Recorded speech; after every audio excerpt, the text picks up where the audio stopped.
Hi folks, welcome back. So in this video, we'll take a look at some of the important deep learning models, right? And there are certain other terminologies that you should be aware of when you're learning deep learning or artificial intelligence. So just a quick summary, as I told you in the previous lecture, that when we are talking about the artificial neural networks, all you are doing is, let's say you have this picture or this image and it's divided into several pixels, right? Now each pixel is given to each of these neurons, and they are then fed over to the next layer in the neurons, and this is how they are interconnected through channels, and they have a concept of weight and biases, right? And based on that, this is the input layer, and you are able to get the output layer. And if your output accuracy is correct, then it's all good. If the accuracy is not correct, then you can make corrections via the backward propagation, and you can readjust your weights, right? So it's as simple as that. So now there are different types of models in deep learning, and the very first one we learn is called a convolutional neural network. Now again, as I always tell you, always look at the root word. The root word is convolution.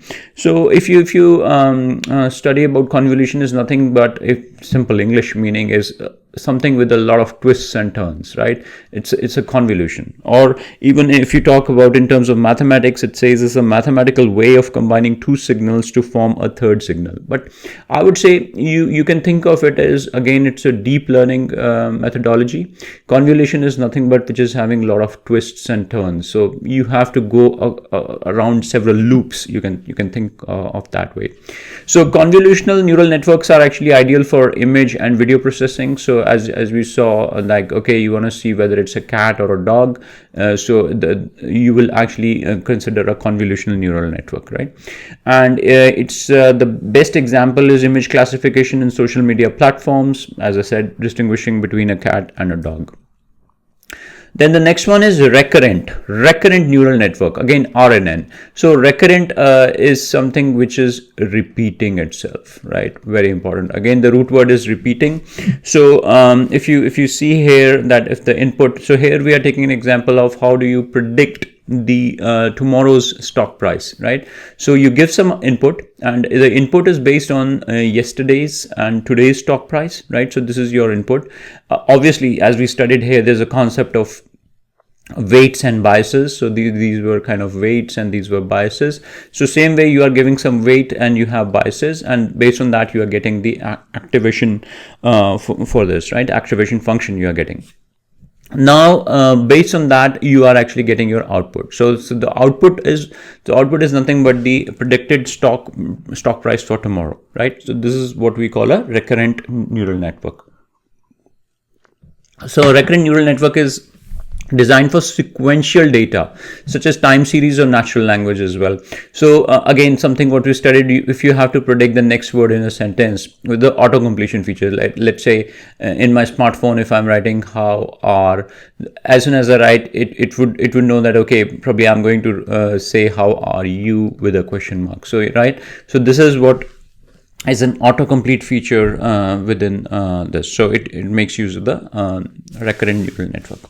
Then there is another type of RNN which is called LSTM, which is long short-term memory network, right? It is a type of RNN which is effective in learning from sequence with long-range dependencies, right? Best example is a Google Translate, right? So if I write something here in English, hello, how are you?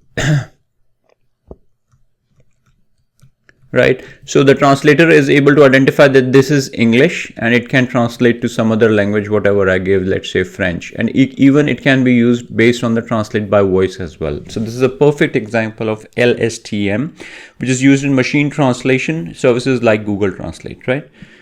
Next one, GANs, very important, guys. They are really getting very popular these days. So GANs have a concept of two networks. So this is one network, one neural network, and this is the other neural network, right? So one is the generator, other is the discriminator, and they are competing against each other, right? So it's basically the thing is that this is real and this is fake, right? So what you're trying to do is you have you know about the real, but you are trying to generate. So here you are generating something like a fake video or fake image, right? But it should be as real as possible, right? So this is what is called a deep fake video. Deep fake. Now, as the name suggests, it is deep. It's part of the deep learning, and it's a fake video, and it looks so realistic. And it's basically what you're doing is you're creating a new footage that depicts the events or the actions that have actually never happened. That's the beauty of a GAN, right? So it is having two networks, a generator, discriminator, which compete against each other, and you can create photorealistic images or deepfakes.